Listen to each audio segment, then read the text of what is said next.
BNP জামাতের উস্কানিতে করছে।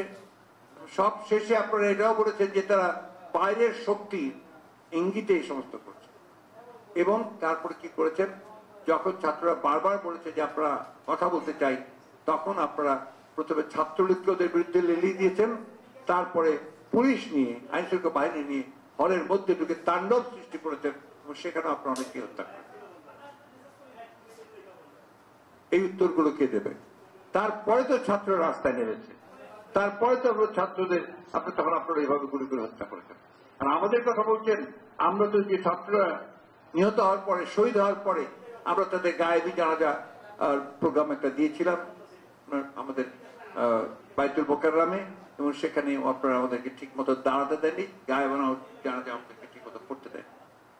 তারপরে আমরা একটা সমাবেশ ডেকেছিলাম প্রেস ক্লাবের সামনে, সেই সমাবেশে আপনারা আমাদেরকে করতে দেন। আমরা গুলি করে, টিয়ার গ্যাস ছুড়ে, সাউন্ড গ্রেনেড মেরে, এমনকি হেলিকপ্টার দিয়ে, 7টা হেলিকপ্টার দিয়েছিলেন সেদিন, দিয়ে আপনারা সেই সমাবেশকে আপনারা পণ্ড করেছেন।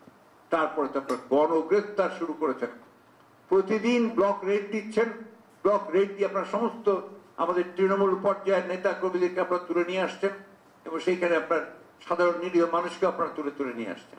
এটার উদ্দেশ্যটা কি?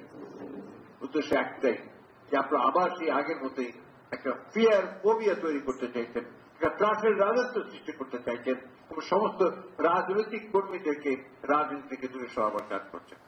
আমার একটা অভিযোগ আমি বরাবরই বলে এসেছি, আমার একটা ধারণা যে আওয়ামী লীগ যে কাজটি করছে, যেটা আওয়ামী লীগের কাছ থেকে আমরা আশা করি একটা রাজনৈতিক দল হিসেবে, হচ্ছে তারা বাংলাদেশকে একটা পুরোপুরি রাজনীতি বিবর্জিত একটা দেশে পরিণত করতে চায়, ডিপলিটিসাইজ করতে চায়।